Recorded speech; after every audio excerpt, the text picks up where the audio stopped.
शादी से पहले मेरी पत्नी एक दफ्तर में ऑफिस असिस्टेंट थी। पर शहर बदले जाने के कारण उन्हें नौकरी छोड़नी पड़ी। फिर पहली बेबी 1 साल में ही हो गया। अब वह 4 साल की है। थोड़ा काम खुद कर लेती है, इसीलिए मेरी पत्नी के पास काम कम, समय ज़्यादा है। अतः एक दिन बोली, सुनो शिव। क्या है मीठी? मैं आजकल घर में बहुत उगता जाती हूँ।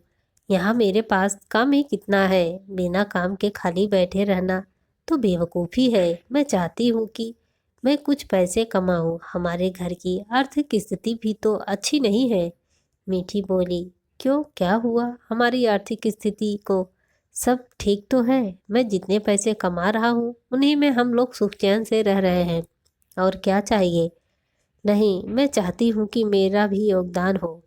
जब मैं भी कमा सकती हूँ तो क्यों ना कमाया जाए। डबल इनकम का मतलब है डबल बचत। वह तो ठीक है, लेकिन घर को चलाने में तुम्हारा बड़ा योगदान है। मेरे अकेले की बस की बात नहीं है कि नौकरी भी करूं और बच्चों को भी देखूं और घर भी संभालूं सुचारू रूप से। घर चलाती रहो, यही बहुत है। नहीं, मैं नौकरी करना चाहती हूँ।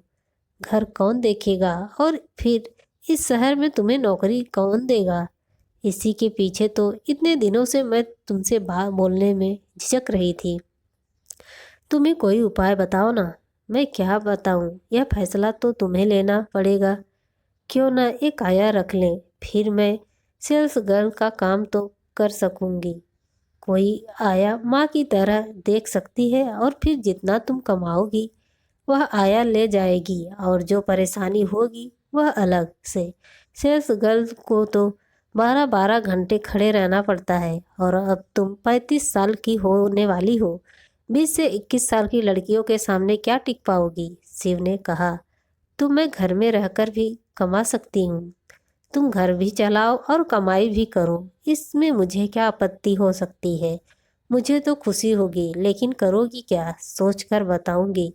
कह मीठी चुप हो गई। मैंने सोच लिया है कि मैं कंटेंट राइटर बनूंगी। 8 से 10 दिन बाद मीठी शिव से बोली, वाह क्या बात है, राइटर बनकर पैसे तो कमाओगी ही, ख्याति अलग से होगी। क्या लिखोगी? ऑनलाइन बहुत सी कंपनियां कंटेंट राइटर मांगती हैं। उन्हें अपना बायोडाटा भेज देती हूँ। 2 दिन बाद मीठी फिर बोली, शिव मुझे क्रेडिट कार्ड देना। 2000 रुपये का डिपॉजिट एक कॉन्टैक्ट कंपनी को भेजना है। वे कहते हैं कि उनके मूल कॉन्टैक्ट का मिसयूज ना हो, इसलिए वे क्रेडिट कार्ड से पेमेंट मांगते हैं। बहुत बड़े पैमाने पर आरंभ कर रही हो, शिव बोला। घर में 2-3 दिन शांति रही। मीठी दिन में 4 से 5 बार कंप्यूटर खोल कर देखती कि कोई मेल तो नहीं आया। फिर एक दिन बोली, वे मुझे ऑनलाइन इंटरव्यू के लिए बुला रहे हैं, पर मुझे उनका ऐप डाउनलोड करना होगा, जिसकी फीस 2000 रुपये है। शिव के 2000 रुपये और गए। 5 दिन बाद उसे PDF फाइल मिली जिसमें शायद 500 पेज थे। उसे उसका संक्षेप में इंग्लिश से हिंदी अनुवाद करना था। सुनो, यह बहुत कठिन काम है। कंप्यूटर पर पढ़ने में बहुत कठिनाई हो रही है। फॉन्ट पे बहुत छोटा है, इसके प्रिंट करा लाओ। मीठी बोली। शिव प्रिंट करा लाया, पर कंप्यूटर पर मीठी हिंदी टाइपिंग न सीख पाई। उसने हाथ से लिखा तो शिव भी उसे पढ़ नहीं पाया। उसे स्कैन करके भेजने का फायदा क्या था? इसीलिए एक साइबर कैफे को हिंदी में लिखे को प्रति पृष्ठ पैसे देकर टाइप कराने के लिए दिया गया। उसे प्रति पृष्ठ का कुल 400 मिलते थे, इसलिए उसे यह खर्च ज़्यादा नहीं लगा। मगर 5 दिन बाद मेल आया कि काम पूरा हो जाने की मियाद 7 दिन थी, इसीलिए कुल 2000 रुपये जब्त किए जाते हैं और आगे से काम नहीं मिलेगा। 4000 रुपये इस कंपनी को गए। 1500 रुपये प्रिंट कराने में लगे और 10 दिन बाद हिंदी टाइप करने वाला अपने पैसे जबरन ले गया और मेल से हिंदी फाइल भेज दी। शिव ने उत्सुकतावश उसे खोलकर देखा तो पता चला कि एक तो अनुवाद गलत था और दूसरे टाइप करने वाले ने 1000 गलतियां छोड़ रखी थी। काम के चक्कर में 1 महीने का चैन भी गया और पैसे भी बर्बाद हुए। मीठी बोली, एक दिन अवश्य कुछ न कुछ करके दिखाऊंगी। अभी फ़िलहाल मैंने पैसे कमाने का दूसरा जरिया ढूंढ निकाला है। 10,000 रुपये तो गंवा चुकी हो। अब क्या इरादा है? तुम्हारी इस कंजूसी को देखते हुए तो मैंने पैसे कमाने की ठानी है। मैंने तो तय कर लिया है कि बच्चों के कपड़ों का व्यापार करूंगी। तुम कहाँ से कपड़े लाओगी? शिव ने पूछा। मीठी बोली, मैंने होलसेल मार्केट पता कर ली है, वहाँ 80% डिस्काउंट मिलता है। उन्हें बेचूंगी तो पैसा ही पैसा होगा। घर के बाहर एक बोर्ड लगा दिया, नए फैशन के बच्चों के कपड़े। शिव बोला, तुम्हारी युक्ति ठीक है, चलो ले आते हैं। कुल 50,000 के कपड़े आए। हाँ, कुछ नए डिजाइनों के फ्रॉक वगैरह। मैंने एक स्टोर में शादी से पहले सेल्स गर्ल का काम किया था, मुझे इस लाइन का एक्सपीरियंस है। यह बात बार बार दोहराती। अगले दिन जब शाम को शिव घर लौटा तो ड्राइंग रूम में कपड़े बिखरे पड़े थे और घर के सारे गिलास प्याले इधर उधर ढुढ़क रहे थे। मीठी बोली, पुरानी डिजाइनों के कपड़े ले आए। 10 से 20 औरतें आईं, चाय पी या और सारे कपड़े खोल खाल कर चली गईं। एक पैसे की कमाई नहीं हुई। 4 से 5 बच्चों को पहना कर देखने के लिए ले गई हैं। शिव बोला, पहले ही दिन 10,000 रुपये का चूना लग गया। अच्छा, अपनी लड़की को यह फ्रॉक फिट लगेगा तो मानूंगा कि तुम्हारा टेस्ट अच्छा है। मीठी ने पहना कर देखा, टाइट था और खींचने पर फ्रॉक फट गया। तभी कोई खरीदार आया जो 5 से 6 कपड़े ले गया था। उन्हें वापस कर गया कि साइज भी ठीक नहीं है, कपड़ा भी खराब है और डिजाइन। बंटी ने भी एक भी कपड़ा पहनने से इनकार कर दिया। मेड को देने की कोशिश की तो बोली, मैडम, ये जो चीज़ 500 रुपये में आप बेच रही हैं, हमारे यहाँ मंगल बाजार में 50 रुपये में बिकती है। उसने मुफ्त में भी ले जाने से इनकार कर दिया है कि यह इनका क्या करेगी। कुछ दिन बाद मीठी ने फिर शिव से कहा, सुनो, तुम ऐसे सुनो मत बोलो, मेरा दिल बैठ जाता है। मुझे लगता है तुम पैसा कमाने का कोई नया धंधा शुरू करने वाली हो। शिव ने घबरा कर बोला, तुम सुनो तो सही, सुनाओ। यह कपड़े बेचने वाला व्यापार मुझसे नहीं होने का। देर आए दुरुस्त आए। तुम बताओ, मेरी पेंटिंग्स कैसी है? अपनी बेटी की ड्राइंग कॉपी में तुम्हें ड्राइंग करते देखकर कह सकता हूँ कि तुम पेंटिंग में निपुण हो। पेंटिंग का काम शुरू करूँ तो कैसा रहेगा? आजकल तो पेंटिंग्स का करोड़ों में बिकती है। ठीक ही रहेगा। लोग अपने घरों में आर्टिस्टों की पेंटिंग लगाना चाहते हैं। आरंभ कर दो बनाना। शिव ने जान बचाने की खातिर कहा, पहले सामान ला दो फिर शुरू करूँगी। सामान? हाँ, पेंटिंग्स का सामान लिख लो। यह तो बहुत महंगा होगा।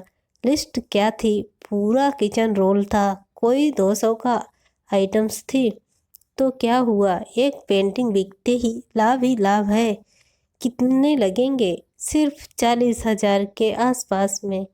मैं पूछ कर आई हूँ। बाप रे, न बाबा, यह तो मेरी सारी बची जमा पूंजी है। तुम कम से ही शुरू करो, छोटे से ही शुरू कर, कोई कुछ नहीं बन सकता।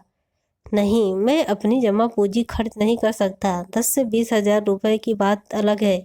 अगले साल तक तुम्हारी पूंजी दुगनी हो जाएगी। नहीं, देखो, सुनो तो सही, एकदम नहीं।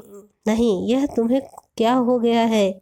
इस तरह घर में अशांति करने से क्या लाभ? 1 महीने से तुम तमाशा कर रही हो। मैं कोई करोड़पति नहीं जो तुम्हारे शौक के लिए लाखों रुपए खर्च कर दूं।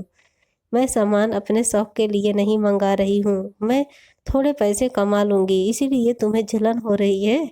मुझे जलन क्यों होने लगी? तुम ही सोचो, अगर तुम्हारी पेंटिंग नहीं बिकी तो सारे पैसे पानी में चले जाएंगे। कभी पैसे की आवश्यकता पड़ी तो क्या करेंगे? ठीक है, अपने पैसों पर सांप बनकर कुंडली मारे बैठे रहो। मैं अपने गले की चैन बेचकर सामान ले आती हूँ। यानी तुम्हें इतना विश्वास है कि पेंटिंग्स बिक ही जाएंगे, इसीलिए गले की चैन तक बेचने को तैयार हो? तुम्हारे जैसे आदमी से पाला पड़ा हो तो और क्या ही किया जा सकता है। गले की चैन मत बेचो, कल मैं बैंक से लोन ले लूँगा। अब हमारे घर की सारी दीवारों पर पेंटिंगें हुई है, पर्दों पर रंग लगे हैं, ट्यूबें शीशियाँ इधर उधर बिखरी रहती हैं। ड्राइंग रूम एक कोना मीठी ने हथिया लिया है, जहाँ उसका सामान पड़ा रहता है। 30 से 40 कैनवास आधी अधूरी पड़ी है क्योंकि मीठी गेंदे के फूल और पहाड़ झोपड़ी के आगे नहीं बढ़ पाई है। हाँ, आजकल उसने अपनी ड्रेस आर्टिस्टों वाली कर ली है। वह अब मेकअप नहीं करती, बाल बिखरे रहते हैं, कॉटन की साड़ी पहने रहती है, नाखूनों पर पेंट लगा रहता है। कोई भी आता है तो सिर्फ झूठ कहता है कि मीठी को एक होटल से 50 कमरों के लिए पेंटिंगों का ऑर्डर मिला है। जैसे ही होटल मालिक पेंटिंग खरीद लेगा वह चेक भेज देगा। मीठी ड्राइंग रूम में सोती है और शिव डबल बेड पर आराम से खर्राटे भरता है। बिका कुछ नहीं, मेरी पूरी फैक्ट्री में केवल एक ही ऐसा आदमी था जिसे तुम्हारी बनी एक पेंटिंग पसंद आई, बाकी नहीं बिकी। सारे पैसे पानी में चले गए। थोड़ा मन लगाकर बेचते तो अवश्य बिक जाती, इतनी खराब तो नहीं थी। हाँ, सारा दोष मेरा ही है। तुम इसी में संतुष्ट हो तो यही सही। बहुत रुपयों की हानि हो गई ना, मुझे बहुत बुरा लग रहा है। चलो, जो हुआ सो हुआ। अब पहले वाली अर्थव्यवस्था पर चलते हैं, यानी मैं कमाता हूँ और तुम खर्च करती रहो। अगर इसी तरह तुम भी कमाती रही तो मैं भीख मांगने की नौबत आ जाएगी। चलो, मजाक मत करो, एक बात सुनो। कदापि नहीं, अब मैं कुछ नहीं सुनूंगा और इस अवस्था में हूँ भी नहीं कि कुछ सुन सकूं। क्या लिख रहे हो? तुम्हारी लेखन सामग्री का सदुपयोग कर रहा हूँ। कहानी लिख रहा हूँ। अच्छा, कैसी कहानी है? घरेलू कहानी है। मुझे भी सुनाओ। पूरी हो जाने दो, पढ़ लेना, छप जाएगी। इस कहानी को पढ़कर तो कठोर से कठोर संपादक भी पिघल उठेगा। छपने की पूरी उम्मीद है। दोस्तों, आपको यह कॉमेडी भरी स्टोरी पति पत्नी की कैसी लगी? प्लीज़ कमेंट करके ज़रूर